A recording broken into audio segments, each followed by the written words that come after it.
하준아, 이리 와서 포장 좀 도와줘. 허름한 김밥집 안 앞치마를 두른 여자가 아이를 불렀습니다. 그 목소리를 듣는 순간 도경그룹 강태주 회장의 발이 그 자리에 멈춰버렸습니다. 10년 전 해외로 떠났다던 전처가 동네 골목 김밥집에서 김밥을 말고 있었습니다. 그리고 카운터 옆에 앉아있던 10살짜리 아이의 얼굴에서 태주는 자신의 어린 시절을 보았습니다. 해외 유학은 거짓말이었습니다. 그 여자는 단 한 번도 이 나라를 떠난 적이 없었습니다. 10년간 아무도 없는 곳에서 혼자 아이를 키우며 살아온 것이었습니다. 대체 누가 왜 이 여자를 이렇게 만든 걸까요? 사연 시작하기 전에 구독 눌러주시면 새로운 사연을 매일 받아보실 수 있어요.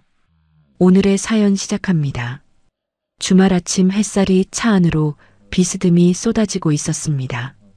강태주가 운전대를 잡고 한적한 도로를 달리는 동안 조수석에 앉은 시우가 창밖을 내다보다가 몸을 돌렸습니다. 아빠, 저기 골목 들어가면 김밥집 있거든. 거기서 김밥 사가자.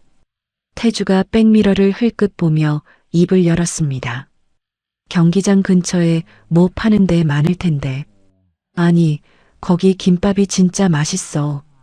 애들이랑 몇 번 먹어봤는데 다른 데랑 달라.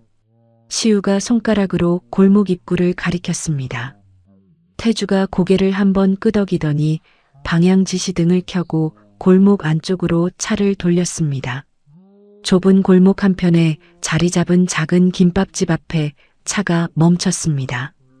간판 글씨가 군데군데 바랜 허름한 가게였지만 유리문 너머로 김이 모락모락 피어오르고 있었습니다.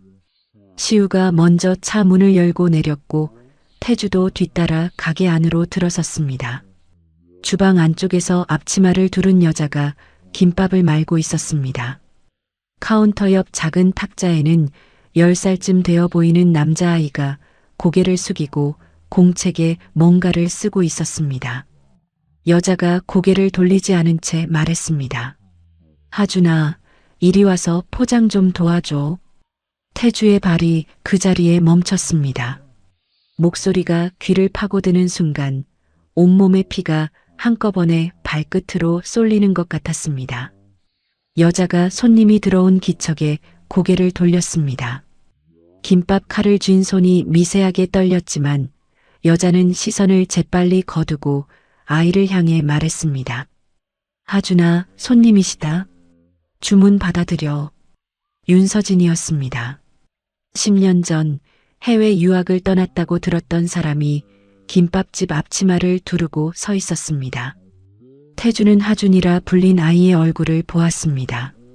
눈매가 턱선이 어딘가 낯익었습니다. 어린 시절 거울 속에서 보았던 자신의 얼굴이 그 아이 위에 겹쳐졌습니다. 심장이 바닥으로 곤두박질 치는 것 같았지만 옆에 시우가 서 있었습니다. 태주가 목소리를 가다듬고 입을 열었습니다. 김밥 2줄만 포장해 주시오. 서진이 고개를 숙인 채 김밥을 썰기 시작했습니다. 칼끝이 도마 위에서 가볍게 흔들리고 있었지만 서진은 끝까지 태주와 눈을 마주치지 않았습니다. 하준이가 포장 봉투를 두 손으로 들어 카운터 위에 올려놓으며 말했습니다. 여기요, 맛있게 드세요. 태주가 지갑에서 10,000원짜리 한 장을 꺼내 카운터에 놓고 봉투를 집어들었습니다. 거스름 돈을 받는 짧은 순간에도 서진의 손끝은 태주의 손에 닿지 않았습니다. 차에 올라탄 시우가 김밥 봉투를 무릎 위에 올리며 말했습니다. 아빠, 왜 그래? 얼굴이 하얘졌어. 아니다. 좀 피곤해서 그래. 태주가 시동을 걸고 골목을 빠져나왔습니다. 경기장 앞에 시우를 내려준 뒤 태주는 차 안에서 한참 동안 운전대를 잡은 채 움직이지 못했습니다. 태주가 전화기를 꺼내 비서실장 오정택에게 전화를 걸었습니다. 오 실장, 지금 주소 하나 보낼 테니까 그 가게 사장 신원 확인 좀 해줘. 빨리. 전화를 끄는 태주가 고개를 뒤로 젖히고 눈을 감았습니다. 10년 전 어느 저녁 어머니 정명이가 차 한 잔을 앞에 놓고 말했습니다. 서진이가 유학을 가고 싶다더라. 깨끗하게 정리하자. 며칠 뒤 이미 서진의 서명이 끝난 이혼 서류가 법무팀을 통해 태주의 책상 위에 놓였습니다. 태주는 서진이 스스로 떠난 것이라 믿었습니다. 서류에 도장을 찍고 사업에만 매달리며 10년을 보냈습니다. 전처의 이름은 기억 저편으로 밀어놓은 채로 같은 날 저녁 오정택 비서실장이 태주의 서재로 보고서를 들고 들어왔습니다. 태주가 소파에 앉은 채 보고서를 펼쳤습니다. 윤서진 48세 미혼 아들 윤하준 10세. 태주의 손가락이 하준의 출생일 위해서 멈췄습니다. 이혼 후 정확히 7개월 뒤 태주가 보고서를 쥔 손에 힘을 주었습니다. 해외에 간 기록은 오정택이 고개를 저었습니다.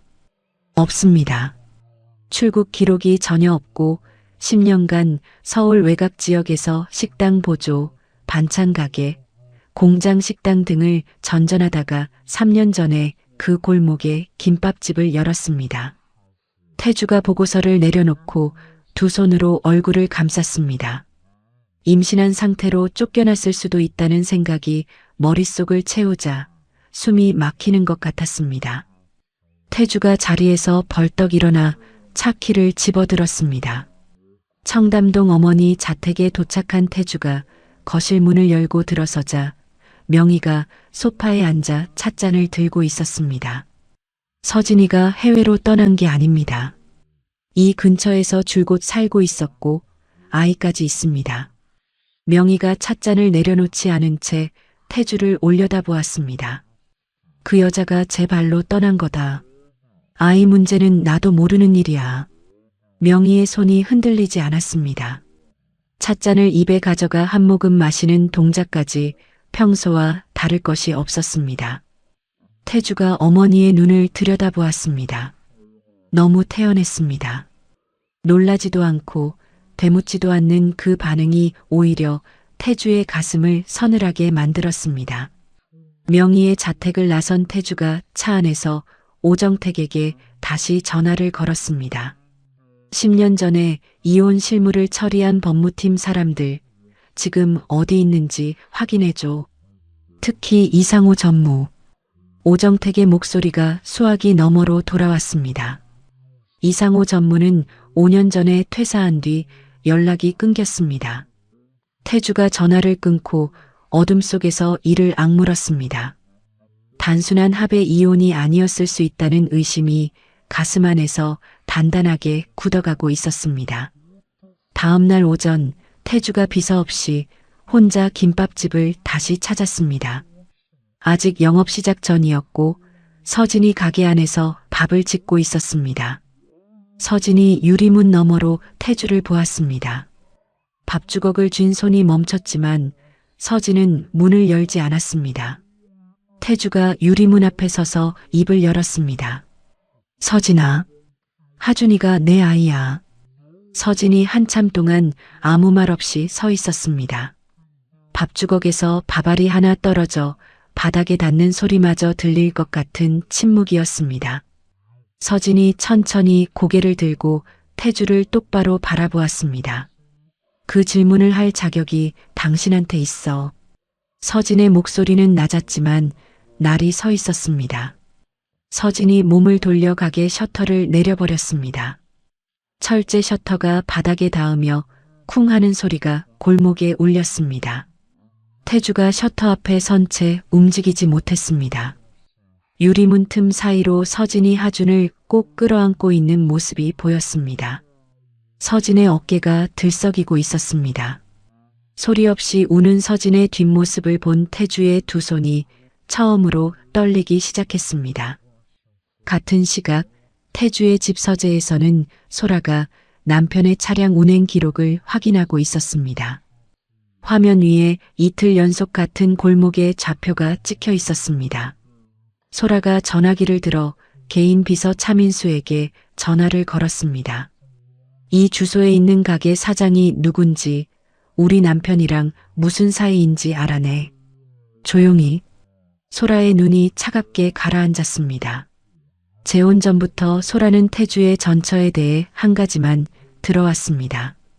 해외에서 새 삶을 찾은 여자. 그 이상도 이하도 아니었기에 이 시점에서 소라의 머릿속에는 단 하나의 단어만 떠올랐습니다. 외도. 이틀 후 차민수가 소라 앞에 서류를 내려놓았습니다. 사장 이름은 윤서진입니다. 주민등록 이력에 강태주와의 혼인 및 협의 이혼 기록이 있고 10살 된 아들이 있습니다. 그 아이 얼굴이 회장님하고 많이 닮았습니다. 소라의 표정이 돌처럼 굳었습니다. 단순한 옛 연인이 아니라 법적 전처라는 사실이 소라의 가슴 한가운데를 관통했습니다. 소라가 서류를 덮고 전화기를 집어들었습니다. 법률 자문 변호사 최정국의 번호를 눌렀습니다. 최 변호사, 남편의 전처가 낳은 아이가 있어. 친자로 확인되면 상속은 어떻게 돼? 최정국의 대답이 돌아왔습니다. 친자로 확인되면 법정 상속분을 나눠야 합니다. 소라가 전화를 끊고 창밖을 바라보았습니다. 소라의 입술이 가늘게 떨리다가 이내 일직선으로 다물어졌습니다. 그 사이 태주는 서재 금고에서 10년 전 이혼 서류 원본을 꺼내고 있었습니다. 서진이 자의로 떠났다고 믿었기에 서명을 한 뒤 단 한 번도 이 서류를 다시 펼쳐본 적이 없었습니다. 10년 만에 처음으로 서류 전체를 한 장 한 장 넘기던 태주의 손가락이 멈췄습니다. 서진의 서명 옆에 합의 조건 별첨이라고 적힌 첨부 문서가 끼워져 있었습니다. 먹지가 묻어 글씨의 절반이 뭉개진 상태였습니다. 태주가 새벽같이 법무법인 정엠박에 전화를 걸었습니다. 박준혁 대표 변호사에게 면담을 잡아주시오. 10년 전 이혼 건입니다. 법무법인 쪽에서 이틀 후 약속을 잡아주었습니다. 태주는 약속을 기다리는 동안 김밥집 근처를 서성였습니다.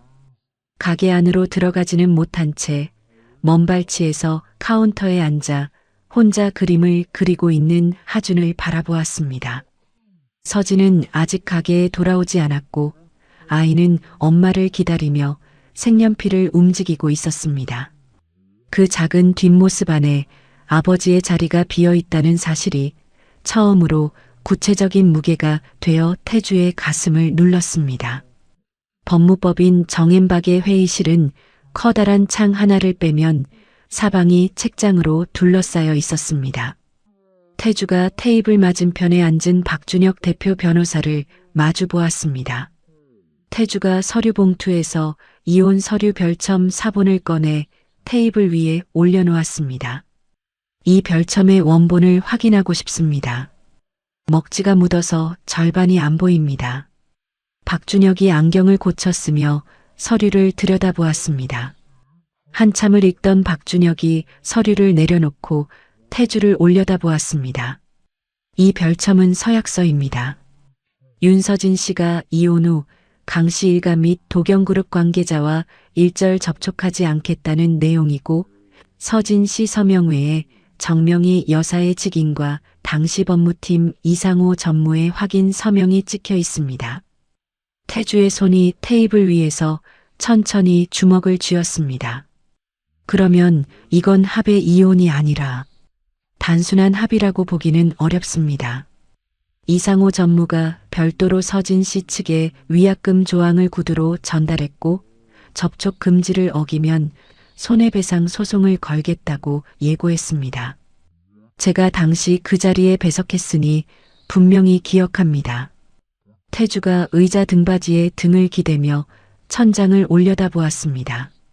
10년간 서진이 단 한 번도 연락하지 않았던 이유가 자의가 아니라 법적 위협 때문이었을 수 있다는 사실이 머릿속에서 천천히 윤곽을 잡아갔습니다. 태주가 자리에서 일어나며 서류를 챙겨 넣었습니다. 감사합니다. 더 여쭐 일이 있으면 다시 연락드리겠습니다. 태주는 법무법인을 나서자마자 어머니 정명희의 청담동 자택으로 차를 몰았습니다. 거실 소파에 앉아있던 명희 앞에 태주가 별첨 문서 사본을 펼쳐놓았습니다. 이상호 전무까지 동원해서 서진을 쫓아낸 겁니까? 명희의 찻잔을 든 손이 처음으로 흔들렸습니다. 하지만 명희는 찻잔을 내려놓지 않았습니다. 그 여자는 우리 집안에 어울리지 않았다. 네가 몰랐어야 할 일이야. 서진이가 임신 중이었다는 것도 아셨습니까? 명희가 시선을 창밖으로 돌렸습니다. 한참의 침묵 끝에 명희가 입을 열었습니다. 아이가 있다는 건 나중에야 확인했다. 하지만 이미 돌이킬 수 없었어. 태주의 목소리가 높아졌습니다. 손자입니다. 어머니 손자가 10년 동안 어떻게 살았는지 한 번이라도 확인해 보신 겁니까? 명희가 찻잔을 탁 내려놓으며 태주를 올려다보았습니다. 가문을 지키려면 누군가는 희생해야 하는 법이다. 태주가 이를 악물었습니다. 난생 처음 어머니에게 등을 돌린 채 거실을 나섰습니다. 현관문이 닫히는 소리가 거실까지 울렸지만 명희는 고개를 돌리지 않았습니다. 차에 오른 태주가 운전기사에게 김밥집 주소를 불렀습니다. 김밥집 뒷골목에서 서진이 쓰레기 봉투를 정리하고 있었습니다. 서진이 뒤에서 다가오는 발소리에 몸을 돌리자 태주가 서 있었습니다. 서진이 한 걸음 물러섰습니다. 내가 몰랐어. 정말 몰랐다. 어머니가 한 일이었어. 태주의 목소리가 갈라지고 있었습니다. 서진이 쓰레기 봉투를 바닥에 내려놓고 태주를 정면으로 바라보았습니다. 모른 것도 죄야. 한 번도 이상하다고 생각 안 했어. 나한테 연락 한 통 없는 게 한 번도 찾아보지 않았잖아. 태주가 아무 말도 하지 못했습니다. 서진의 눈에 물기가 차올랐지만 서진은 끝내 눈물을 흘리지 않았습니다. 서진이 몸을 돌리다가 문득 걸음을 멈추고 쓰레기 봉투를 집어드는 척하며 낮은 목소리로 말했습니다. 하준이가 아빠 얘기를 물을 때마다 좋은 사람이었다고만 했어. 그것밖에 해줄 수 있는 게 없었으니까. 태주가 그 한마디에 고개를 떨구었습니다. 서진이 10년 동안 자신을 향한 미움 대신 아이에게 좋은 기억을 심어주려 했다는 사실이 주먹으로 맞는 것보다 더 깊이 가슴을 파고들었습니다. 태주는 아무 말도 하지 못한 채 골목을 빠져나왔습니다. 같은 시각 소라는 강남의 대형 로펌 사무실에서 최정국 변호사를 만나고 있었습니다. 차민수가 가져온 서류들이 테이블 위에 펼쳐져 있었습니다. 서진과 태주의 혼인 기록, 이혼 날짜, 하준의 출생일. 소라가 손가락으로 날짜를 짚으며 말했습니다. 이혼하고 7개월 만에 태어난 아이야. 친자일 수밖에 없지. 최정국이 서류를 넘기며 입을 열었습니다. 방법은 3가지가 있습니다. 첫째, 친자 확인 전에 윤서진 씨의 양육 환경 문제를 부각해서 먼저 치고 나갑니다. 둘째, 김밥집의 위생 민원을 반복 접수해서 생계 기반을 흔듭니다. 셋째, 이사회를 통해 회장의 사생활 문제를 경영 문제로 만들어서 회장 본인을 압박합니다. 소라가 팔짱을 끼고 의자 등받이에 몸을 기대었습니다. 3가지 다 해. 최정국이 고개를 끄덕였습니다. 며칠 뒤 김밥집의 구청 위생 점검반이 예고 없이 들이닥쳤습니다. 점심 영업이 한창인 시간에 점검반 2명이 주방 구석구석을 뒤지고 경미한 지적사항 몇 가지를 기록하고 돌아갔습니다. 같은 날 오후 하준의 학교에도 가정환경 확인 명목의 익명 민원이 접수되었습니다. 담임교사 박지영이 서진에게 전화를 걸었습니다. 서진 씨, 학교에 익명으로 가정환경 확인 민원이 들어왔어요. 별일 아닐 수 있지만 알고 계시는 게 좋을 것 같아서요. 서진이 전화를 끊고 카운터에 손을 짚었습니다. 위생 점검과 학교 민원이 같은 날. 10년 전 시어머니에게 쫓겨나기 직전에도 똑같은 일이 벌어졌습니다. 직장에 전화가 오고 집주인에게 연락이 가고 사방에서 동시에 벽이 좁혀오던 그 패턴이 정확히 반복되고 있었습니다. 서진이 앞치마를 움켜쥔 손에 힘을 주었습니다. 저녁에 이복순 아주머니가 가게를 찾아왔습니다. 이복순이 카운터에 팔을 기대며 목소리를 낮추었습니다. 서진아, 요즘 양복 입은 사람들이 가게 주변을 기웃거려. 건물주 박상만 사장한테도 누군가 연락이 왔다더라. 서진이 고개를 숙인 채 대답하지 못했습니다. 이복순이 서진의 손을 잡으며 말했습니다. 혼자 감당하려고 하지 마. 무슨 일이든 나한테 먼저 얘기해.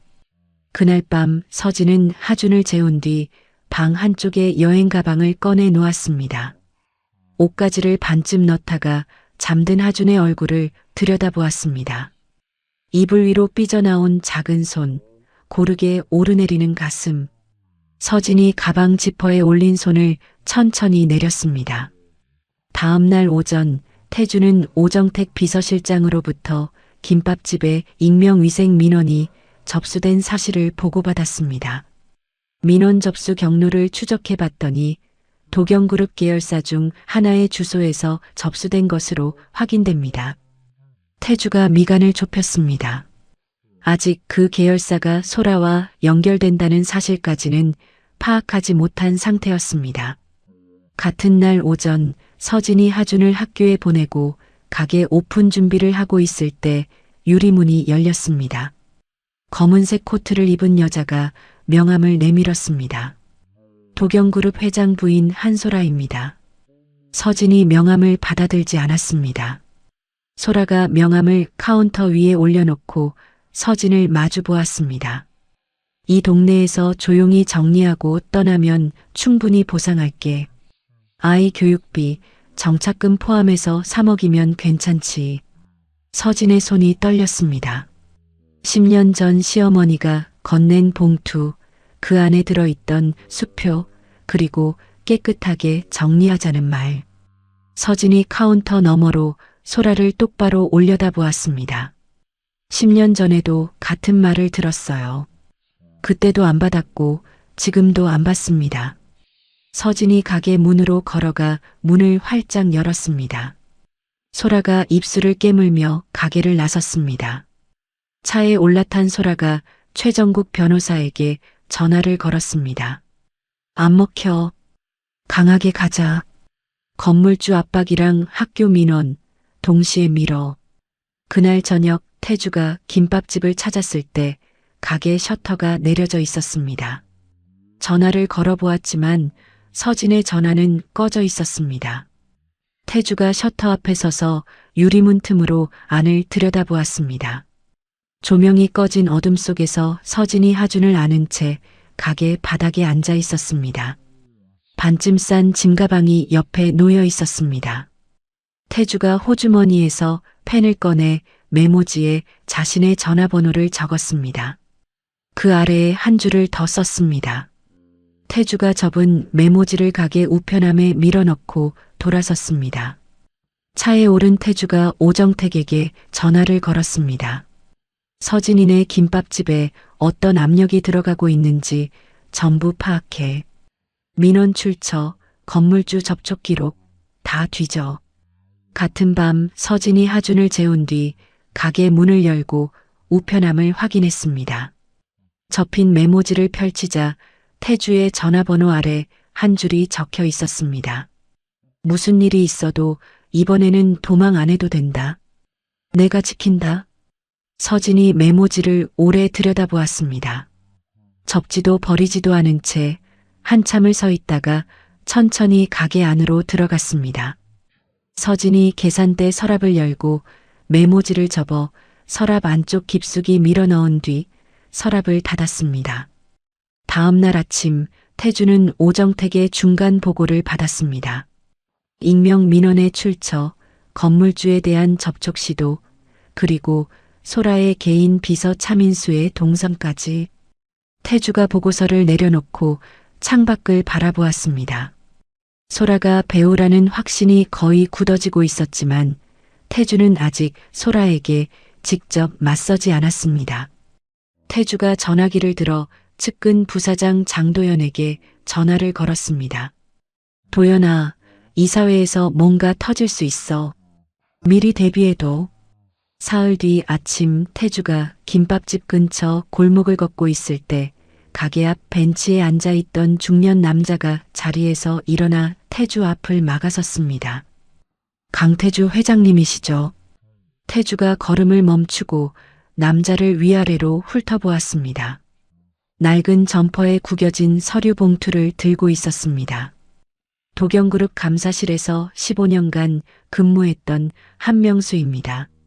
태주가 미간을 좁혔습니다. 감사실이라면 퇴사한 사람인데 여기서 뭘 하고 있소? 한명수가 서류 봉투를 두 손으로 내밀며 말했습니다. 10년 전 사모님 이혼 거는 정명희 여사 혼자 한 일이 아닙니다. 당시 도경그룹 법무팀 전체가 동원된 조직적인 작전이었습니다. 태주의 발이 그 자리에 박혔습니다. 한명수가 봉투를 태주의 손에 쥐어주며 말을 이었습니다. 5년 전에 퇴사하고 이 근처에 살고 있습니다. 같은 아파트 이복순 사장님한테 요즘 김밥집 주변에 양복 입은 사람들이 기웃거린다는 얘기를 들었습니다. 한명수가 고개를 숙이며 숨을 깊이 들이쉬었습니다. 10년 전에 감사실 소속으로 법무팀 예산을 들여다본 적이 있습니다. 비정상적인 지출이 잔뜩 나왔는데 윗선에서 보고서를 폐기하라고 했습니다. 그때 시킨 대로 다 없앴지만 사본은 따로 보관해뒀습니다. 그게 10년 동안 마음에 걸렸습니다. 태주가 봉투를 열었습니다. 첫 번째 문서는 서진의 가족 신용정보 조회 기록이었습니다. 서진의 부모, 형제, 친척들의 신용등급과 채무 내역이 빼곡히 적혀 있었습니다. 두 번째 문서는 서진의 대학 시절 교우관계 탐문 보고서, 세 번째는 서진이 다니던 병원의 산부인과 진료 기록 사본이었습니다. 태주의 손이 떨리기 시작했습니다. 마지막 문서를 꺼내 든 순간 태주의 얼굴에서 핏기가 빠졌습니다. 서진에게 정신과 진단서를 위조하여 양육 부적격자로 만들려는 계획 초안이었습니다. 날짜는 이혼이 성립되기 2달 전. 태주가 문서를 쥔 손에 힘이 들어가 종이가 구겨졌습니다. 자신이 경영하는 회사의 조직이 한 여자를 체계적으로 짓밟는데 동원되었다는 사실에 속이 뒤집히는 것 같았습니다.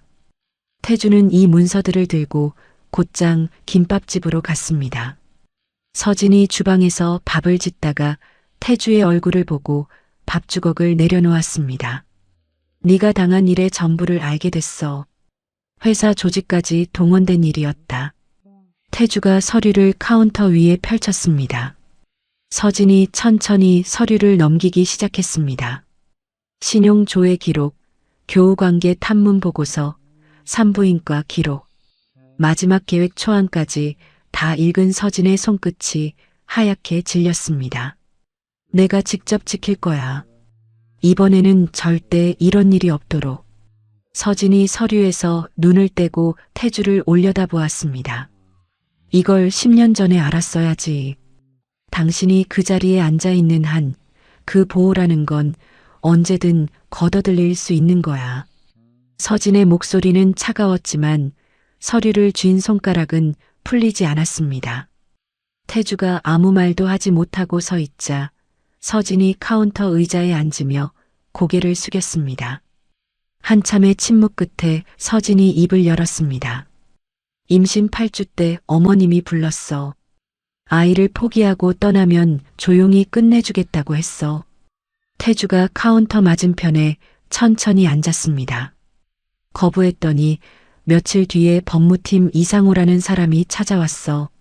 접촉 금지를 어기면 소송을 걸겠다고, 위약금이 얼마라고. 나 혼자서는 변호사 한 명 구할 수 없었어. 서진이 앞치마 자락을 쥐었다 놓기를 반복했습니다. 아이를 지키려면 다 받아들이는 수밖에 없었어. 서명하고 아무것도 없이 나왔어. 가진 거라곤 뱃속에 하준이 하나뿐이었어. 태주가 두 손으로 얼굴을 감싸고 한참 동안 고개를 들지 못했습니다. 소라는 차민수의 보고를 통해 한명수라는 인물이 태주와 접촉한 사실을 확인했습니다. 소라가 차민수에게 한명수를 따로 만나보라고 지시했지만 차민수가 돌아와 고개를 저었습니다. 이미 회장님 쪽에 완전히 붙었습니다. 접근 자체가 안 됩니다. 소라가 손톱으로 테이블을 두드리며 잠시 생각하더니 자리에서 일어섰습니다. 시어머님을 만나야겠어. 소라가 명희의 청담동 자택을 찾았습니다. 거실에서 마주 앉은 두 사람 사이에 찻잔이 놓여 있었지만 아무도 차에 손을 대지 않았습니다. 어머님, 한명수라는 사람이 10년 전 서류를 태주한테 넘겼습니다. 서진이 아이가 친자로 확인되면 시우만 문제가 아닙니다. 강씨 가문 전체 상속 구도가 흔들려요. 명희의 손이 무릎 위에서 미세하게 떨렸습니다. 과거의 행위가 세상에 드러날 수 있다는 두려움과 가문의 체면을 지켜야 한다는 본능이 명희의 얼굴 위에서 동시에 교차했습니다. 명희가 입을 열었습니다. 어떻게 할 셈이냐? 소라가 몸을 앞으로 기울였습니다. 이사회를 움직여야 합니다. 사회이사 3명을 각각 만나서 회장 사생활 문제가 경영에 위험이 된다는 논리를 심어야 합니다.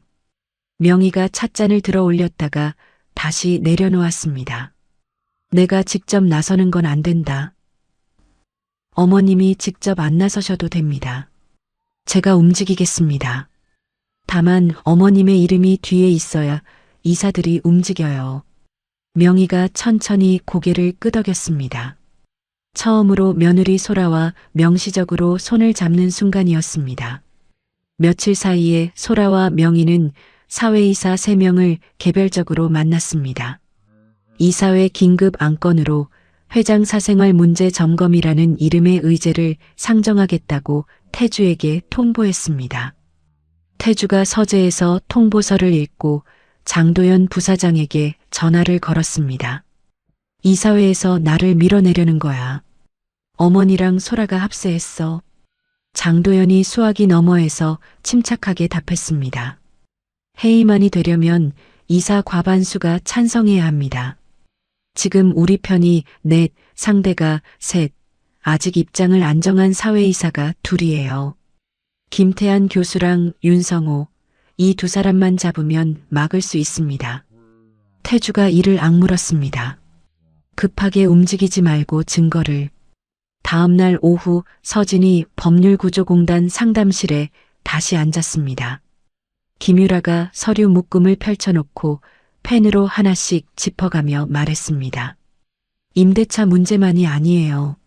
10년 전 이혼 과정에서 접촉 금지 서약서를 강제로 쓰게 한 정황, 정신과 진단서를 위조하려 했던 계획 초안까지 있으니까 이건 단순한 임대 분쟁이 아니라 조직적으로 한 사람의 삶을 무너뜨린 사건입니다. 서진이 테이블 위의 서류들을 내려다보았습니다. 10년간 혼자 짊어졌던 일들이 낱장의 종이 위에 글씨로 적혀 있었습니다. 공익소송으로 확대할 수 있는지 검토해 보겠습니다. 서진 씨가 동의하시면요. 서진이 고개를 들어 김유라를 바라보았습니다. 부탁드립니다. 서진이 전화기를 꺼내 하준에게 전화를 걸었습니다. 하준아, 엄마가 오늘 좀 늦을 수 있어. 이복순 아주머니네 가서 기다려. 하준의 밝은 목소리가 수화기 너머로 돌아왔습니다. 알겠어, 엄마. 복순 할머니가 떡볶이 해주신대. 서진이 전화를 끊고 김유라를 다시 마주 보았습니다.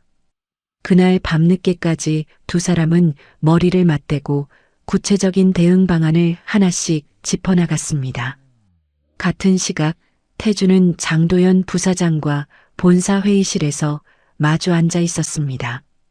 회의 테이블 위에 이사회 명단과 감사팀 보고서, 초안이 펼쳐져 있었습니다. 해임안이 올라오기 전에 두 가지를 먼저 잡아야 합니다. 장도연이 펜으로 명단 위를 짚으며 말했습니다. 첫째, 소라가 도경미디어 광고비 명목으로 개인 로펌 비용이랑 차민수 활동비를 빼돌린 정황. 감사팀한테 지출 내역을 전부 뒤지라고 해야 합니다. 태주가 고개를 끄덕였습니다. 둘째는 이사회표입니다. 김태한 교수랑 윤성호, 이 두 사람이 어디로 붙느냐에 달려 있어요. 태주가 의자에서 몸을 일으켰습니다. 김태한 교수는 내가 직접 만나겠다. 감사팀 지시는 네가 내려. 장도연이 자리에서 일어나며 고개를 숙였습니다. 알겠습니다. 태주는 그 길로 김태한 교수에게 연락했습니다. 다음 날 오전 대학 캠퍼스 인근 카페에서 태주와 김태한이 마주 앉았습니다. 교수님, 이사회에서 제 사생활을 문제 삼으려는 움직임이 있습니다. 김태한이 커피잔을 내려놓으며 태주를 들여다보았습니다. 소문은 들었네. 전처 아이 문제라고. 경영에 위험이 되는 건 제 사생활이 아닙니다. 내부에서 회사 돈이 개인 용도로 빠져나간 정황이 있습니다. 진짜 위험은 거기에 있습니다. 김태한이 안경 너머로 태주를 한참 바라보다가 천천히 고개를 끄덕였습니다. 증거가 있으면 가져오게. 확인되면 내 입장을 정하지. 태주가 서진에게 전화를 걸었습니다. 법적으로 싸우는데 비용이 필요하면 내가 지원할게. 다만 내 뜻대로 하겠다. 수화기 너머에서 서진이 한참 말이 없었습니다. 내 힘으로 싸울 거야. 법률구조공단 변호사가 도와주기로 했어. 태주가 입술을 다물었습니다. 다만 서진의 목소리가 잠시 멈추었다가 이어졌습니다. 하준이 아버지로서 네가 해야 할 일이 있으면 막지는 않을게. 태주가 전화기를 쥔 손에 힘을 주었습니다. 10년 만에 서진이 처음으로 문을 조금 열어준 것이었습니다. 그날부터 태주는 매일 점심시간에 김밥집을 찾아와 카운터에 앉아 조용히 김밥을 먹었습니다. 첫째 날 하준이 카운터 건너편에서 고개를 갸웃하며 태주를 쳐다보았습니다. 둘째 날에도 태주가 같은 자리에 앉자 하준이 참지 못하고 입을 열었습니다. 아저씨, 어제도 왔잖아. 응. 여기 김밥이 맛있어서. 매일 올 거예요? 글쎄, 내일도 먹고 싶으면 오지 않을까? 하준이 고개를 돌려 주방 안의 서진을 힐끗 보았습니다. 서진이 김밥을 말면서 모른 척 고개를 숙이고 있었습니다. 셋째 날 하준이 태주의 맞은편에 턱을 괴고 앉아 물었습니다. 아저씨, 우리 집 김밥이 그렇게 맛있어요? 다른 데는 안 가요? 태주가 김밥 한 줄을 입에 넣으며 고개를 끄덕였습니다. 다른 데 김밥은 이만큼 안 맛있더라. 하준이 입꼬리를 살짝 올렸습니다. 나흘째 되는 날 태주가 손에 축구공을 하나 들고 가게에 들어섰습니다. 하준의 눈이 축구공에 꽂혔습니다. 아저씨, 그거 누구 거예요? 이거 놔줄 사람이 없어서 들고 다니는 건데. 하준이 자리에서 벌떡 일어나 축구공 쪽으로 다가왔습니다. 아저씨, 축구할 줄 알아요? 태주가 축구공을 하준에게 건네며 웃었습니다. 좀 하지. 점심시간이 지나고 두 사람이 가게 앞 작은 공터에서 축구공을 주고받았습니다. 하준이 서툰 드리블로 태주를 빠져나가려 했고 태주는 일부러 반 박자 늦게 움직여 주었습니다. 하준이 공을 차며 까르르 웃는 소리가 골목 안에 울렸습니다. 서진이 주방 안에서 김밥을 말며 창 너머로 두 사람을 지켜보았습니다. 하준이 태주에게 웃으며 달려가는 모습에 서진의 손이 잠시 멈추었습니다. 안도인지 불안인지 모를 감정이 뒤섞여 가슴 안에서 출렁였지만 서진은 김밥 칼을 놓지 않았습니다. 소라는 차민수의 보고를 통해 태주가 매일 김밥집을 찾고 하준과 시간을 보내고 있다는 사실을 확인했습니다. 소라가 최정국 변호사에게 전화를 걸었습니다. 친자 확인 검사 자체를 막을 수 없어? 지연이라도 시켜. 최정국의 대답이 돌아왔습니다. 아버지가 직접 신청하면 법적으로 막을 방법이 없습니다. 방해하면 오히려 불리해집니다. 소라가 전화를 끊고 테이블 위를 손바닥으로 세게 내리쳤습니다. 태주는 법원에 하준에 대한 친자 확인을 신청했습니다.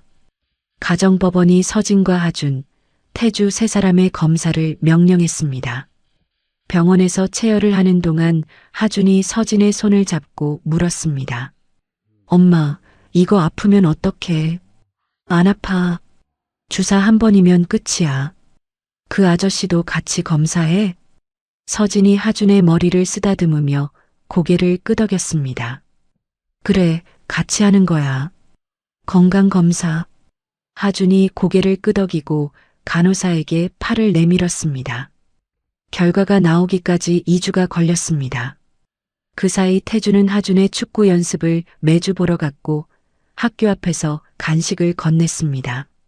하준은 태주를 처음에는 김밥집 아저씨라 불렀고 며칠 뒤에는 태주 아저씨로, 다시 며칠이 지나자 그냥 아저씨로 불렀습니다. 어느 날 하준이 학교에서 그린 그림을 서진에게 보여주었습니다. 그림 속에는 엄마, 나, 아저씨가 나란히 서 있었습니다. 건물주 박상만은 소라 측이 제시한 금액에 흔들리면서도 밤마다 잠이 오지 않았습니다. 아내 최영숙에게 이불 속에서 한숨을 쉬며 말했습니다. 그 세입자가 혼자 아이 키우면서 새벽부터 나와서 김밥 많은 사람이야. 공사한다고 해놓고 사실상 쫓아내는 거잖아. 최영숙이 남편의 팔을 잡으며 대답했습니다. 돈이 전부가 아니야, 여보. 그 사람 가게 없어지면 우리 양심은 어쩌려고. 박상만이 천장을 올려다보며 대답하지 못했습니다. 이복순 아주머니는 자신의 부동산 사무실에 동네 상인 몇 명을 불러 모았습니다. 이복순이 테이블 위에 종이 한 장을 놓으며 입을 열었습니다. 서진이가 3년 동안 이 골목에서 얼마나 성실하게 장사했는지 우리가 다 알잖아. 건물주한테 탄원서 한 장 쓰자. 상인들이 고개를 끄덕이며 하나씩 이름을 적어 넣었습니다. 서진은 동네 사람들이 자신을 위해 움직이고 있다는 사실을 이복순에게서 전해 듣고 카운터에 선 채 한참을 말하지 못했습니다. 복순 아주머니 감사합니다. 감사는 무슨. 네가 이 골목 사람이잖아. 서진이 김유라에게 전화를 걸었습니다. 임대차 소송 정식으로 진행하겠습니다.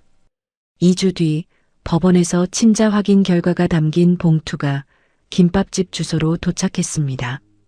같은 봉투가 태주에게도 도착했습니다. 저녁 영업이 끝난 뒤 태주가 김밥집으로 왔습니다. 서진이 카운터 위에 봉투를 올려놓고 태주가 맞은편에 앉았습니다. 두 사람이 동시에 봉투를 뜯었습니다. 99.99% 친자 일치.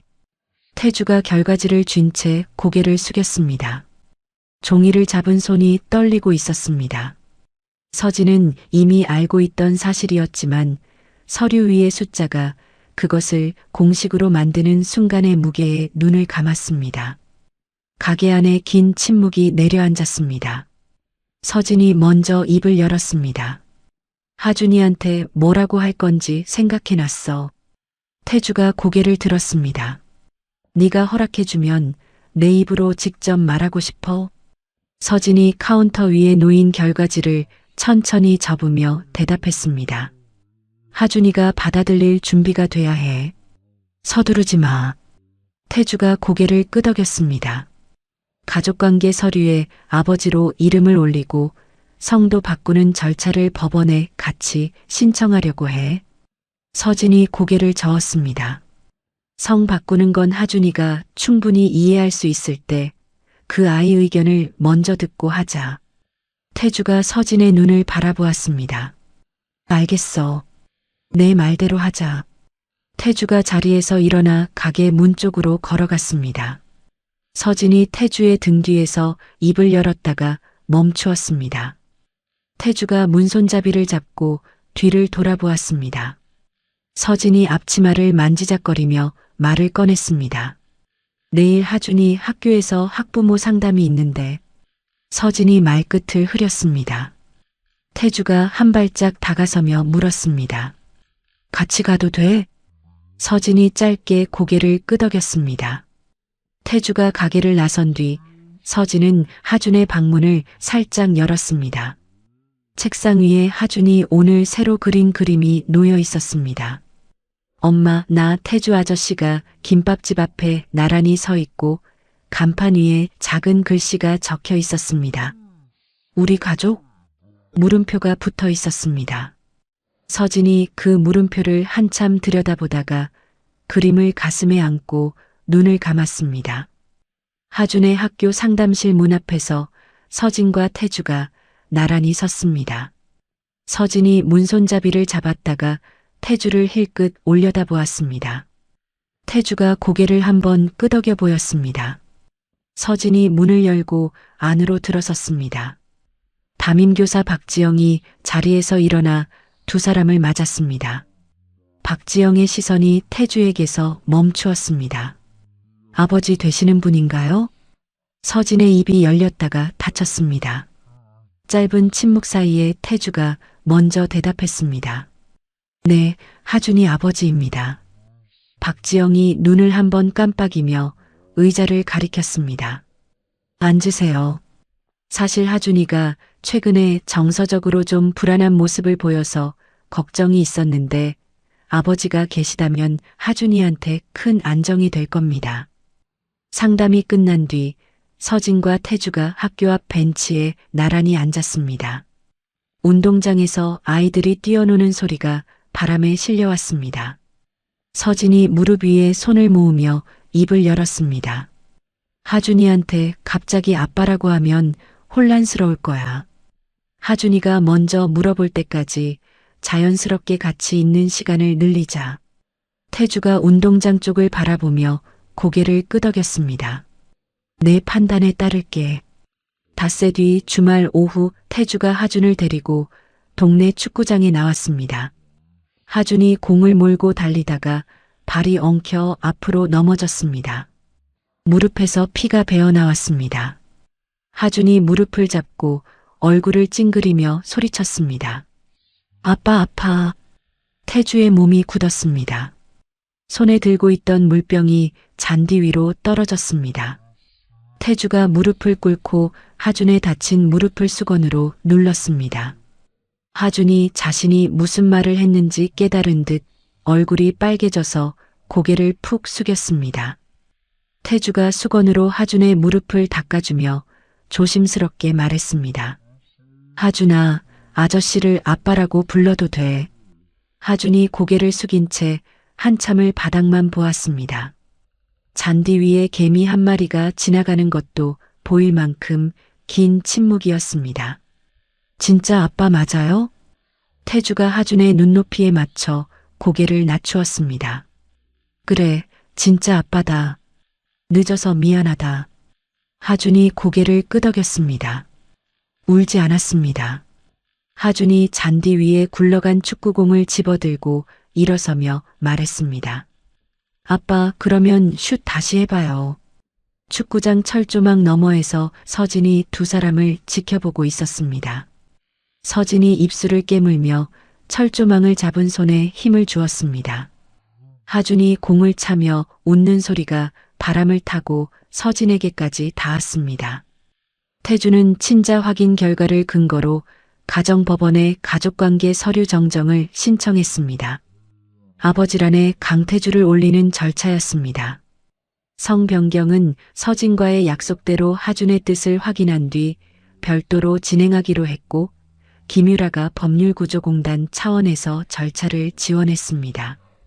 같은 시기 장도연 부사장이 이사회 내 부동표였던 두 사람을 각각 만났습니다.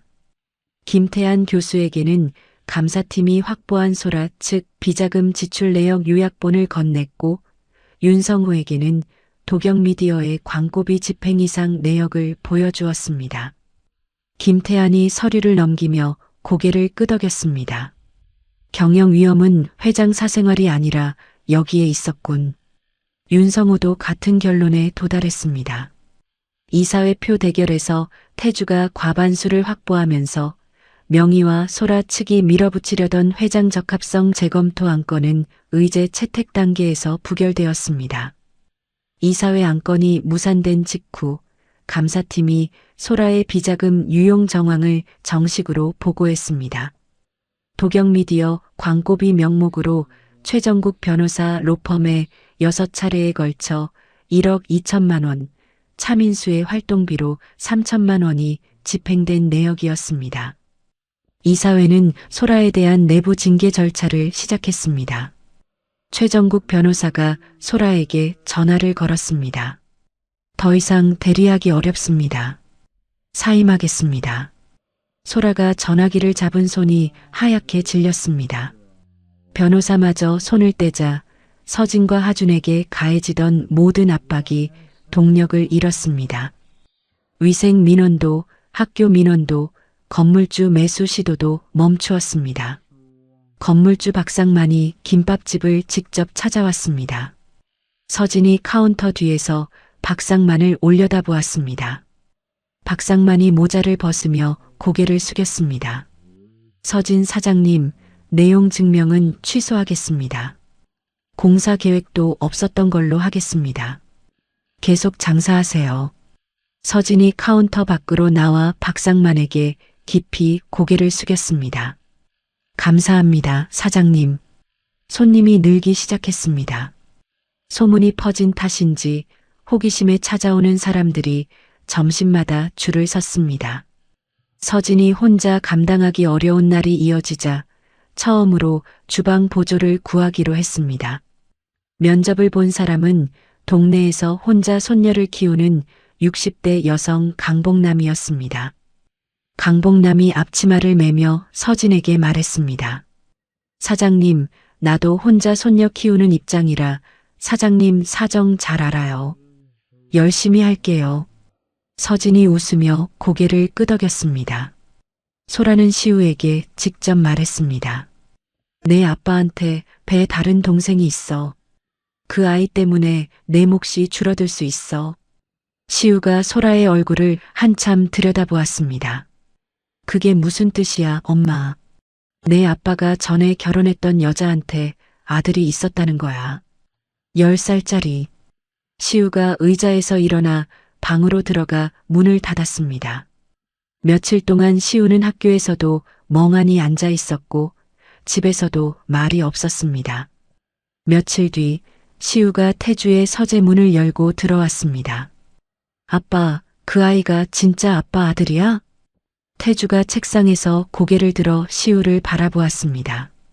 그래, 내 동생이다. 아빠가 몰랐던 거야. 시우의 눈이 빨개졌습니다. 그러면 나한테는 왜 한마디도 안 했어? 시우가 몸을 돌려 서재를 나갔습니다. 태주가 의자에서 일어서다가 멈추었습니다. 시우에게 시간이 필요하다는 것을 알았습니다. 어느 주말 오후 시우가 혼자 김밥집 골목을 찾았습니다. 가게 안으로 들어가지 않고 길 건너편에 서서 바라보았습니다. 하준이 가게 앞 공터에서 축구공을 차고 있었습니다. 하준이 힘껏 찬 공이 시우 쪽으로 굴러왔습니다. 시우가 발로 공을 멈추었습니다. 하준이 달려와 시우를 올려다보았습니다. 시우가 공을 발끝으로 툭 차며 말했습니다. 야, 슛은 이렇게 차는 거야. 발등으로 때려야 멀리 가지. 하준이 눈을 동그랗게 뜨며 물었습니다. 형이야? 시우가 하준을 내려다보며 입꼬리를 살짝 올렸습니다. 뭐? 그런 거지. 소라에 대한 이사회 징계가 마무리되면서 비자금 유용에 대한 제재와 사회이사직 해임이 확정되었습니다. 변호사도 떠나고 이사회에서도 밀려나고 아들 시우마저 하준 편에 서면서 소라는 더 이상 싸울 힘이 남지 않았습니다. 소라가 태주에게 먼저 말했습니다. 이혼하자. 시우 양육권이랑 만날 권리만 보장해줘. 태주가 고개를 끄덕였습니다. 시우한테는 내가 아버지인 건 변함없어. 시우가 원하면 언제든 만날 수 있게 해줄게.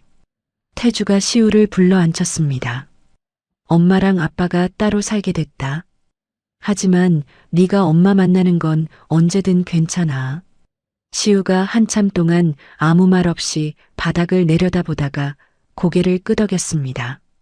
어느 일요일 오후 김밥집 주방에서 네 사람이 나란히 서 있었습니다. 서진이 밥을 펴고 태주가 재료를 놓고 하준이 단무지를 집어 시우에게 건넸습니다. 형, 단무지는 이렇게 넣는 거야. 가운데에 놔야 돼. 시우가 김밥 김 위에 단무지를 올리다가 밥이 옆으로 삐져나왔습니다. 이거 왜 이렇게 어렵냐? 하준이 까르르 웃었습니다. 서진이 김밥을 말며 자연스럽게 입을 열었습니다. 하준아, 아빠한테 단무지 좀 건네줘. 가게 안이 한 박자 조용해졌습니다. 서진과 태주의 눈이 마주쳤습니다. 태주의 입가에 미소가 번졌고 서진도 고개를 살짝 돌리며 웃었습니다. 10년 만에 처음으로 아무런 무게도 실리지 않은 웃음이었습니다. 가게 문 앞에서 저녁 바람이 불어왔습니다. 태주가 가게를 나서려다 서진 앞에서 걸음을 멈추었습니다. 서진아, 고마워. 하준이를 잘 키워줘서. 서진이 앞치마를 털며 태주를 올려다보았습니다. 고마워할 단계는 아직 아니야. 서진이 웃다가 말을 이었습니다. 내일 하준이 소아과 정기 검진인데 같이 가줄 수 있어? 당연하지. 태주가 돌아서서 골목을 걸어갔습니다. 서진이 가게 문 앞에 서서 태주의 뒷모습을 바라보았습니다. 가게 셔터 위에는 하준이 새로 그린 그림이 붙어 있었습니다. 엄마, 아빠, 나, 형. 4명이 김밥집 앞에 나란히 서 있었습니다. 4챕터 마지막에 그림에 있던 물음표가 사라져 있었습니다. 하준이 학교 운동장에서 달리기를 하다가 갑자기 코피를 쏟으며 쓰러졌습니다. 체육교사가 하준을 부축해 보건실로 데려갔고 담임 박지영이 서진에게 전화를 걸었습니다. 서진 씨, 하준이가 체육 시간에 쓰러졌어요. 코피가 멈추지 않고 있습니다. 빨리 오세요. 서진이 앞치마를 벗지도 못한 채 가게를 뛰쳐나갔습니다. 강복남 할머니가 주방에서 사장님, 가게는 내가 볼게요 하고 외쳤지만 서진의 귀에는 들리지 않았습니다. 태주에게도 연락이 갔습니다. 태주가 회의 중에 전화를 받고 자리에서 벌떡 일어나 회의실을 나섰습니다. 서진과 태주가 거의 동시에 학교에 도착했습니다. 보건실 침대에 하준이 누워 있었습니다. 얼굴이 하얗게 질려 있었고 코에 댄 솜이 빨갛게 젖어 있었습니다. 보건교사가 서진에게 말했습니다. 코피가 30분 넘게 멈추지 않고 잇몸에서도 피가 좀 나요. 큰 병원 응급실에 가보셔야 할 것 같습니다. 서진이 하준을 안아 올렸습니다. 하준이 서진의 목을 잡으며 힘없이 말했습니다. 엄마, 나 괜찮아. 태주가 서진의 팔을 잡았습니다. 내 차로 가자. 빨리. 태주가 운전대를 잡고 가장 가까운 대학병원 응급실로 차를 몰았습니다. 뒷좌석에서 서진이 하준을 꼭 안고 있었고 하준의 코에서는 여전히 피가 멈추지 않았습니다. 응급실에서 피 검사를 했습니다. 결과가 나오자 당직 의사가 서진과 태주를 불렀습니다. 피 검사에서 이상이 발견돼서 전문가로 넘겨야 합니다. 입원하셔야 합니다. 서진의 무릎에 힘이 풀렸습니다. 대기실 의자에 주저앉은 서진의 옆에 태주가 앉았습니다. 지난번 검진에서는 아무 이상 없었는데 서진의 손이 떨리고 있었습니다. 태주가 아무 말 없이 서진의 손을 잡았습니다. 서진이 손을 빼지 않았습니다. 3일간 정밀 검사가 이어졌습니다. 서진은 병실 보호자 의자에서 눈을 붙이고 태주는 복도 소파에서 밤을 새웠습니다. 하준은 검사를 받으면서도 서진에게 웃으며 말했습니다. 엄마, 나 배고파. 김밥 먹고 싶어. 서진이 하준의 이마를 쓸어넘기며 웃어 보였지만 서진의 입꼬리가 떨리고 있었습니다. 검사 결과가 나오는 날 담당 의사 송재원 교수가 서진과 태주를 진료실에 불렀습니다. 하준이의 골수가 정상적으로 피를 만들어내지 못하는 상태입니다. 중증 재생불량 성빈혈이라는 병이에요. 서진이 진료실 의자에서 미끄러지듯 주저앉았습니다. 태주가 서진의 어깨를 잡고 부축하면서 송재원을 바라보았습니다. 치료 방법이 있습니까? 우선 약으로 치료를 시도하겠지만 약이 듣지 않으면 건강한 사람의 골수 세포를 이식받아야 합니다. 가족 중에 피가 맞는 사람이 있으면 성공 확률이 가장 높습니다. 태주가 주먹을 쥐며 말했습니다. 가족 전부 검사하겠습니다. 제 것부터 해주십시오. 송재원이 고개를 끄덕였습니다. 부모와 형제자매 모두 검사하시고 결과가 나오려면 최소 2주는 걸립니다. 태주와 서진이 나란히 체열실에 들어갔습니다. 그 뒤를 시우가 따라왔습니다. 아무에게도 연락받지 않고 태주의 비서에게서 병원 이름만 듣고 직접 찾아온 것이었습니다. 시우가 체열실 앞에서 태주를 보자 입을 열었습니다. 나도 검사할게. 태주가 시우의 얼굴을 들여다보았습니다. 시우야, 하준이한테 피가 맞을 수도 있잖아. 해야지. 시우가 간호사에게 팔을 내밀었습니다. 체열이 끝나고 나온 시우가 복도를 걸으며 혼잣말처럼 중얼거렸습니다. 하준이가 나아야 형 노릇을 하든 말든 하지. 서진이 복도 끝에서 시우의 뒷모습을 바라보고 있었습니다. 서진이 시우에게 다가가 짧게 말했습니다. 고맙다, 시우야. 시우가 어색하게 고개를 긁으며 고개를 끄덕였습니다. 결과를 기다리는 2주 동안 하준은 병실에서 수혈을 받으며 지냈습니다.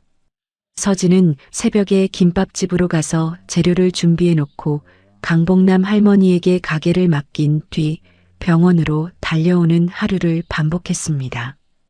태주는 낮에 장도연에게 회사 업무를 맡기고 저녁이면 하준의 병실에 와서 아이에게 축구선수 이야기를 읽어주었습니다. 하준이 침대에 누워 태주를 올려다보며 말했습니다. 아빠, 나 언제 퇴원해? 조금만 더 있으면 돼. 의사 선생님이 좋아지고 있대. 퇴원하면 형이랑 축구하고 싶어? 태주가 이불을 여며주며 웃어 보였지만 병실 문을 나서는 태주의 얼굴에서 웃음이 사라졌습니다. 명희는 가정부 김 여사를 통해 하준이 입원한 병원을 확인했습니다. 아무에게도 알리지 않고 혼자 병원을 찾아왔습니다. 명희가 일반 병실의 유리창 너머를 들여다보았습니다.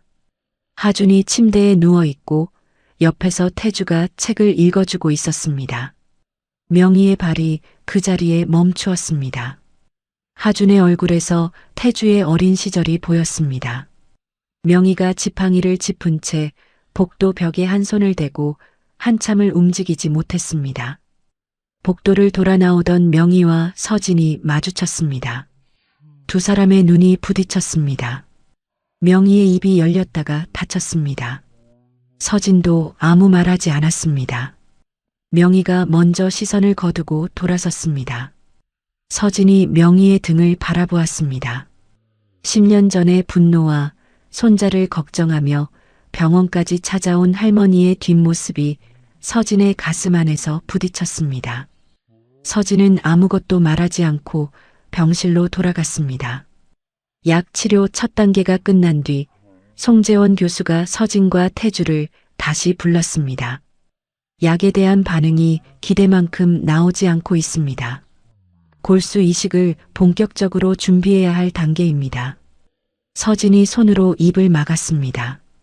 태주가 서진의 어깨를 감싸며 송재원에게 물었습니다. 가족 검사 결과는 언제 나옵니까? 내일 나옵니다. 하준은 치료 때문에 입맛을 잃어가고 있었습니다. 서진이 병원에 가져온 김밥을 침대 옆 탁자에 올려놓자 하준이 손을 뻗어 한 점을 집었습니다. 엄마 김밥이 제일 맛있어. 태주가 옆에서 물었습니다. 아빠가 어묵탕도 끓여올까? 하준이 태주를 올려다보며 피식 웃었습니다. 아빠는 요리 못하잖아. 서진이 고개를 돌려 창밖을 바라보았습니다. 서진의 눈가가 젖어 있었지만 하준 앞에서는 끝내 눈물을 보이지 않았습니다. 다음 날 송재원 교수가 서진과 태주, 시우를 진료실에 불렀습니다. 세 사람이 나란히 의자에 앉았습니다. 송재원이 검사 결과지를 펼쳤습니다. 서진 씨는 반만 맞고 시우 군도 부분적으로만 맞았습니다. 서진의 손이 무릎 위에서 꽉 쥐어졌습니다. 시우가 고개를 숙였습니다. 송재원이 태주를 바라보며 말을 이었습니다. 태주 씨가 하준이와 완전히 일치합니다. 10개 항목 전부 맞았어요. 이 정도면 이식 성공 가능성이 매우 높습니다.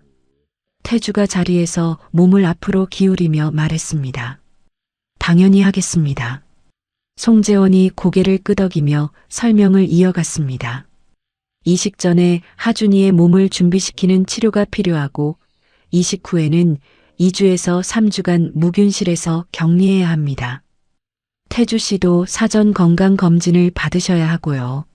서진이 옆에 앉은 태주의 손을 잡았습니다. 처음으로 서진이 먼저 태주의 손을 잡은 것이었습니다. 고마워. 태주가 서진의 손을 꼭 쥐었습니다. 이식 일정이 잡히면서 태주가 한 달간 경영 일선에서 물러나야 했습니다. 장도연에게 경영 대행을 맡기고 이사회에 서면으로 통보했습니다. 시우는 학교에서 친구들에게 말했습니다.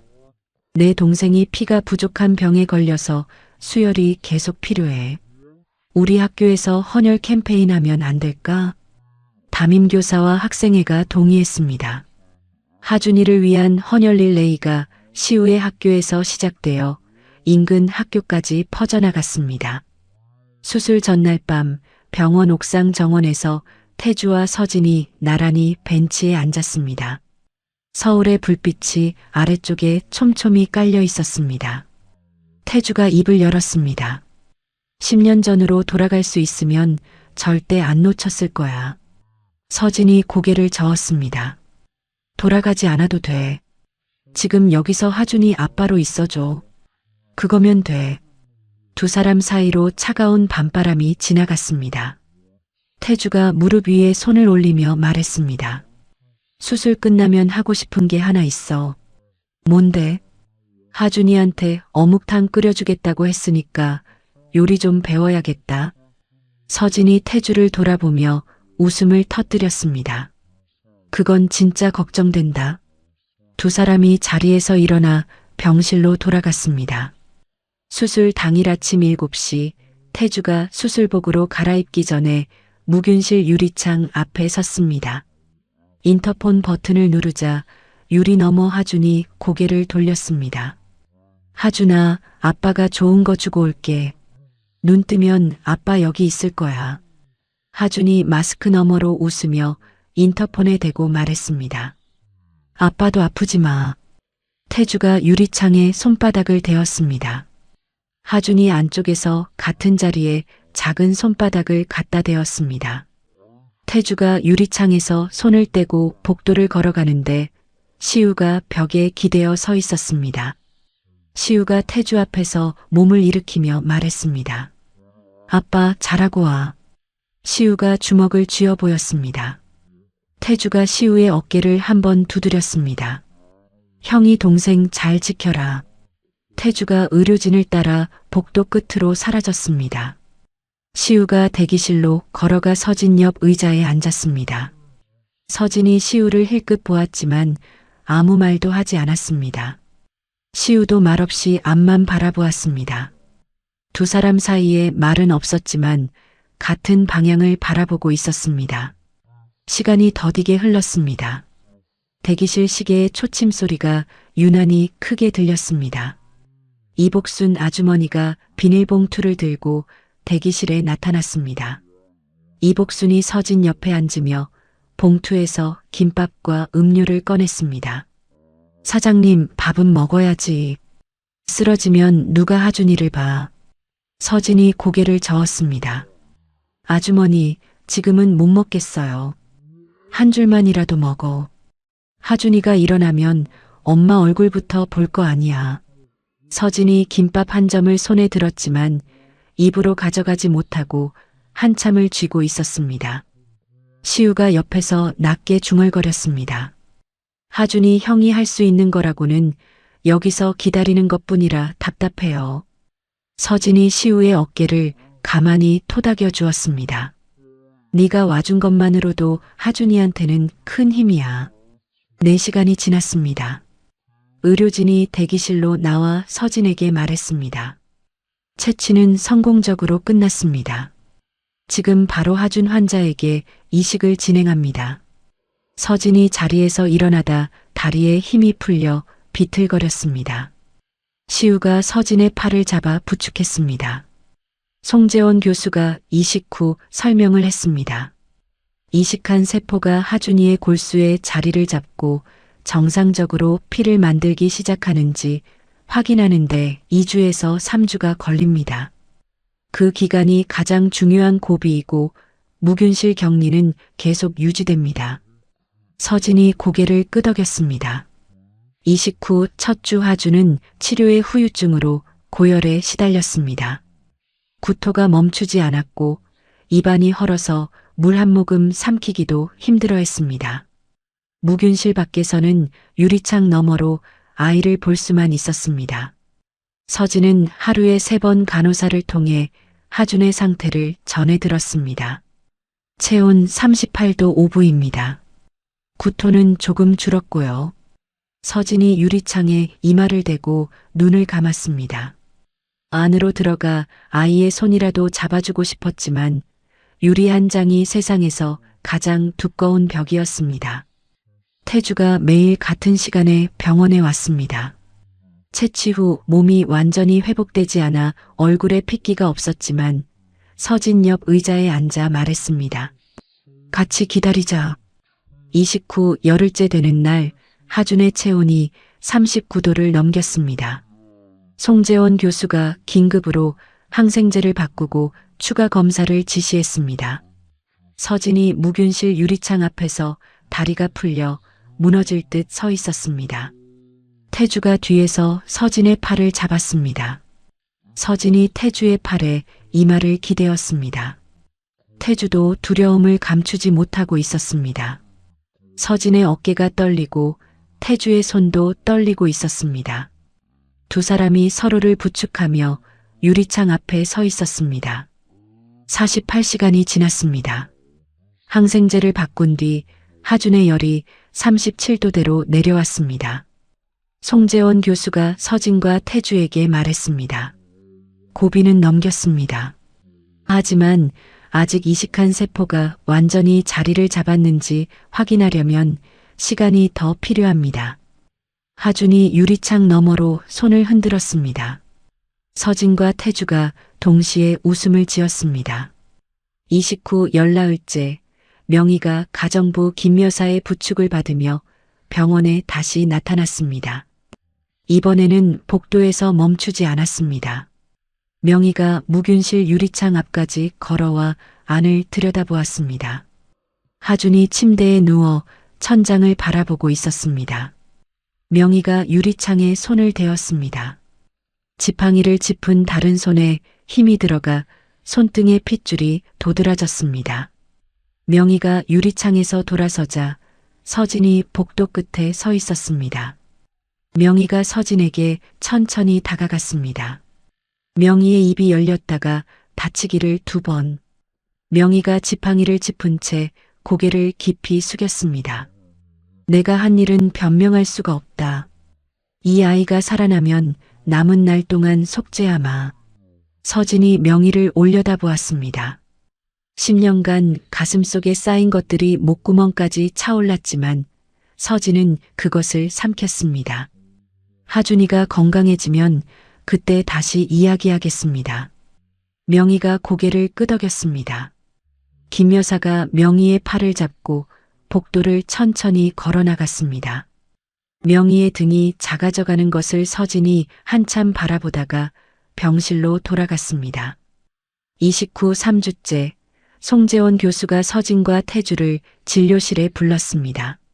송재원이 검사 결과지를 펼쳐 보이며 말했습니다. 피 속의 수치가 3일 연속으로 정상 범위를 유지하고 있습니다. 이식한 세포가 자리를 잡았다는 뜻이에요. 서진이 진료실 의자에서 무릎이 풀려 주저앉았습니다. 태주가 서진을 잡았지만 태주의 눈에서도 물이 흘러내렸습니다. 복도에서 간호사에게 소식을 전해 들은 시우가 벽에 기대어 한참 고개를 숙이고 있었습니다. 시우가 서진에게 다가왔습니다. 하준이 괜찮은 거 맞죠? 괜찮아. 내 덕분이기도 해. 시우가 어색하게 웃었습니다. 별거 아닌데요. 하준이 무균실에서 일반 병실로 옮겨지는 날 태주가 새 축구공과 하준이 좋아하는 팀 유니폼을 들고 병실에 들어섰습니다. 하준이 침대 위에서 축구공을 받아 안으며 웃었습니다. 아빠, 나 퇴원하면 형이랑 같이 축구하고 싶어. 병실 문 앞에서 시우가 대답했습니다. 당연하지. 형이 특훈 시켜줄게. 퇴원일 아침 하준이 휠체어에 앉아 병원 로비를 나섰습니다.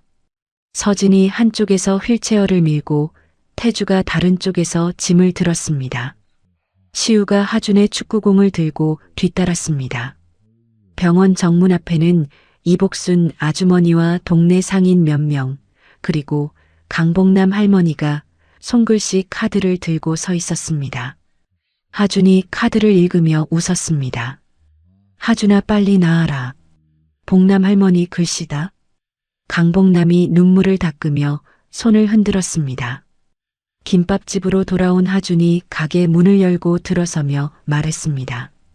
엄마, 나 김밥 먹고 싶어. 서진이 앞치마를 집어들며 대답했습니다. 그래, 엄마가 세상에서 제일 맛있는 거 말아줄게. 태주가 옆에서 밥을 퍼담고 시우가 도마 위에서 서툴게 단무지를 썰었습니다. 하준이 카운터에 앉아 세 사람을 바라보며 발을 흔들었습니다. 그날 저녁 가게 정리를 마친 뒤 태주가 서진에게 말했습니다. 다시 같이 살자고 말할 자격은 나한테 없어. 다만 하준이 아빠로서 매일 이 김밥집에 올게. 서진이 행주를 접으며 태주를 올려다보았습니다. 매일 오면 김밥값은 받을 거야. 태주가 웃었습니다.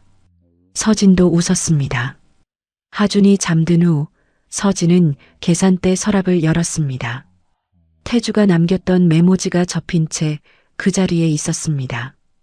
강복남 할머니가 가게를 맡아 운영하는 동안에도 이 서랍만은 아무도 건드리지 않았습니다. 서진이 메모지를 펼쳤습니다. 무슨 일이 있어도 이번에는 도망 안 해도 된다. 서진이 카운터 위에서 펜을 집어 메모지 아래에 한 줄을 적었습니다. 도망치지 않았다. 서진이 메모지를 다시 접어 서랍 안에 넣고 서랍을 닫았습니다. 서진이 가게 불을 끄기 전에 하준의 방문을 살짝 열었습니다. 이불 위로 삐져나온 작은 손, 고르게 오르내리는 가슴. 서진이 하준의 이마에 손을 대었습니다. 열이 없었습니다. 서진이 손을 거두고 문을 닫으며 내일부터 다시 김밥을 말 아침이 돌아왔음을 느꼈습니다. 다음 날 아침 태주가 본사 회의실에서 장도연을 마주보고 앉았습니다. 정기주주총회에서 회장직을 내려놓겠다. 후임으로 내를 추천할 거야. 장도연이 커피잔을 내려놓으며 태주를 들여다보았습니다. 정말 괜찮겠습니까? 내가 회장으로 있으면 하준이랑 서진한테 또다시 회사가 무기로 쓰일 수 있어. 그 가능성을 없애고 싶다. 태주가 테이블 위에 서류를 밀며 말을 이었습니다. 다만 지분은 신탁으로 넘긴다. 하준이랑 시우 앞으로. 장도연이 한참 태주의 얼굴을 바라보다가 고개를 숙였습니다. 알겠습니다. 2주 뒤 도경그룹 정기 주주총회가 열렸습니다. 태주가 단상에 올라 주주들과 이사진을 둘러보았습니다. 오늘부로 회장직을 사임합니다. 경영은 유능한 후임에게 맡기고 개인적으로 해야 할 일이 있습니다. 장례가 술렁였습니다. 태주가 장도연을 후임으로 추천했고 이사회가 만장일치로 승인했습니다. 기자들이 질문을 쏟아냈지만 태주는 한마디만 남기고 단상을 내려왔습니다. 지금은 아버지로서의 시간이 필요합니다. 주주총회 다음 날 태주가 서진의 김밥집 바로 옆 가게 앞에 서 있었습니다. 2달째 비어있던 작은 점포였습니다. 태주가 건물주 박상만에게 말했습니다. 여기 분식집을 하나 내려고 합니다. 박상만이 눈을 동그랗게 뜨며 태주를 올려다보았습니다. 회장님이 분식집을요? 이제 회장 아닙니다. 그냥 강태주예요. 박상만이 고개를 긁으며 웃었습니다. 서진 사장님 옆이면 장사 잘 되실 겁니다. 소식을 들은 이복순 아주머니가 부동산 사무실에서 뛰어나왔습니다. 재벌 회장이 어묵 국물을 끓인다고? 골목 상인들 사이로 소문이 퍼지는 데는 하루도 걸리지 않았습니다. 서진이 팔짱을 끼고 태주를 바라보았습니다. 회장이 어묵 국물을 끓일 수 있겠어? 배우면 되지. 배우긴 뭘 배워. 김밥 김도 제대로 못 마는 사람이. 태주가 동네 요리학원에 등록했습니다. 매일 오전 수업에 가서 어묵탕, 떡볶이, 순대 만드는 법을 배웠습니다.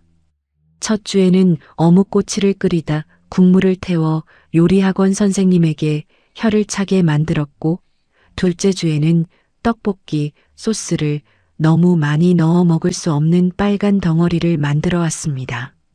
서진이 태주가 가져온 떡볶이를 한 젓가락 집어먹고 얼굴을 찡그렸습니다. 이건 사람이 먹는 거야? 아직 배우는 중이야. 서진이 한숨을 쉬며 말했습니다. 어묵은 내가 납품해 줄게. 네가 만든 건 믿을 수가 없으니까. 태주가 멋쩍게 웃었습니다. 분식집 인테리어 공사가 시작되었습니다. 태주가 하준, 시우와 함께 벽에 페인트를 칠했습니다. 하준의 볼과 이마에 하얀 페인트가 묻었고 시우의 머리카락에도 페인트 자국이 남았습니다. 하준이 페인트 붓을 내려놓으며 태주에게 물었습니다. 아빠, 가게 이름 내가 지어도 돼? 그래, 지어봐. 하준이 종이에 크게 써서 들어 보였습니다. 하준이네 분식. 시우가 옆에서 종이를 보고 코웃음을 쳤습니다. 너무 유치하다. 형은 뭐가 좋은데? 글쎄, 뭐 그냥 그거 써. 간판 업자가 왔을 때 태주가 하준이 쓴 종이를 그대로 건넸습니다. 며칠 뒤 가게 앞에 하준이네 분식이라고 적힌 간판이 걸렸습니다. 명희는 태주의 회장직 사임 소식을 듣고 며칠간 연락을 하지 않았습니다. 그러던 어느 오후 명희가 서진의 김밥집 문을 혼자 열고 들어왔습니다. 서진이 카운터 안에서 명희를 올려다보았습니다. 김밥 한 줄 다오. 서진이 김밥을 말아 접시에 담아 카운터 위에 올려놓았습니다. 명희가 젓가락으로 한 점을 집어 입에 넣었습니다. 천천히 씹고 삼키고 접시를 내려다보았습니다. 맛있다. 서진이 명희를 바라보았습니다. 명희의 그 짧은 한마디에 10년간의 한이 전부 풀리지는 않았습니다. 하지만 김밥집 카운터에 앉아 김밥을 먹고 있는 시어머니의 모습 자체가 하나의 사과라는 것을 서진은 알았습니다. 더 드시겠습니까? 명희가 고개를 끄덕였습니다. 서진이 김밥을 한 줄 더 말았습니다. 명희가 김밥을 다 먹고 젓가락을 내려놓으며 입을 열었습니다. 하준이가 학교 갈 때 할머니가 데려다 줘도 되겠느냐? 서진이 한참 말이 없었습니다. 카운터 위에 물기를 행주로 닦다가 서진이 입을 열었습니다. 하준이한테 물어보겠습니다. 그날 저녁 서진이 하준에게 물었습니다. 하준아, 할머니가 학교 데려다 주고 싶대. 어떻게 생각해? 하준이 고개를 갸웃했습니다. 할머니가 누구야? 아빠의 엄마야. 하준이 눈을 깜빡이며 생각하더니 물었습니다. 그러면 할머니도 우리 가족이야? 그래. 좋아. 할머니랑 같이 가도 돼. 명희는 가정부 김 여사를 통해 이 소식을 전해 들었습니다. 김 여사가 전화를 끊고 명희에게 전하자 명희가 거실 소파에 앉은 채 한참 동안 말을 잇지 못했습니다. 시우는 어머니 소라와 격주 주말마다 만났습니다. 소라는 이혼 후 작은 인테리어 디자인 사무소를 차려 새 생활을 시작하고 있었습니다. 시우가 학교에서 가족 소개 발표를 할 때 하준의 사진을 넣으며 적었습니다. 내 동생 강하준. 친구들이 웅성거리자 시우가 어깨를 으쓱하며 말했습니다. 뭐, 원래 우리 집이 좀 복잡하다. 하준이네 분식 개업이라침 가게 앞에 서진과 하준, 시우, 이복순 아주머니, 강복남 할머니, 동네 상인 몇 명이 모였습니다.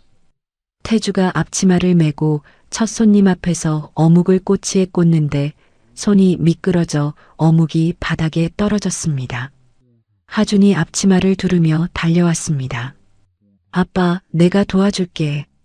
하준이 능숙하게 어묵을 꼬치에 꿰기 시작했습니다. 이복순 아주머니가 옆에서 웃으며 말했습니다. 아들이 아빠보다 낫네. 모두가 웃었습니다. 개업 첫 주에는 호기심 손님이 몰려 태주 혼자 감당이 되지 않았습니다. 서진이 김밥집 영업을 잠시 멈추고 건너와 주방을 도왔습니다. 이러면 내 가게는 어떡해? 복남 할머니가 김밥은 알아서 하셔. 한 달 뒤 태주가 건물주 박상만에게 제안했습니다. 두 가게 사이 벽에 작은 통로를 내면 어떨까요? 박상만이 모자를 벗으며 웃었습니다. 두 분이 합의하시면 공사비는 제가 보태겠습니다. 사람 하나 지나갈 수 있는 아치형 통로가 만들어졌습니다. 하준과 시우가 그 통로를 오가며 장난치는 것이 골목의 새로운 풍경이 되었습니다. 1년 뒤 하준은 건강을 완전히 되찾았습니다. 송재원 교수가 정기 검진만 하면 된다고 했습니다. 하준이 동네 소년 축구팀에 입단하여 첫 경기에 나섰습니다. 관중석의 태주, 서진, 시우, 명희, 이복순 아주머니, 강복남 할머니가 나란히 앉았습니다. 후반전 코너킥 상황에서 하준이 뛰어올라 머리로 공을 찔렀습니다. 공이 골대 안으로 빨려 들어갔습니다. 관중석이 들썩였습니다. 명희가 지팡이를 들어 올리며 소리를 질렀습니다. 서진이 명희를 보고 놀라면서도 웃음을 터뜨렸습니다. 시우가 명희를 돌아보며 말했습니다.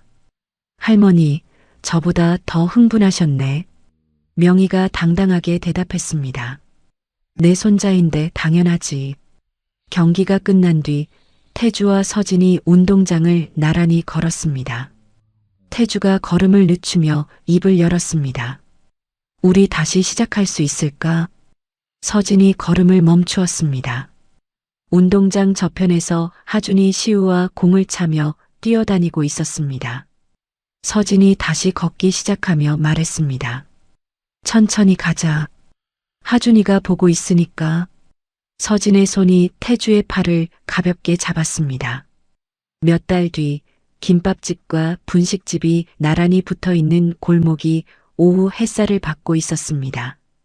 아치형 통로를 사이에 두고 하준이 김밥집에서 단무지를 들고 분식집으로 뛰어갔습니다. 시우가 분식집에서 어묵 국물 그릇을 들고 김밥집으로 건너왔습니다.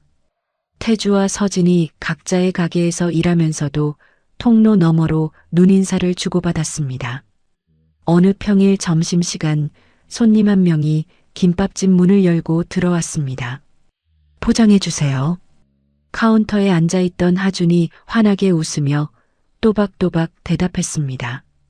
포장해 드릴까요? 주방에서 김밥을 말던 서진이 하준을 바라보았습니다.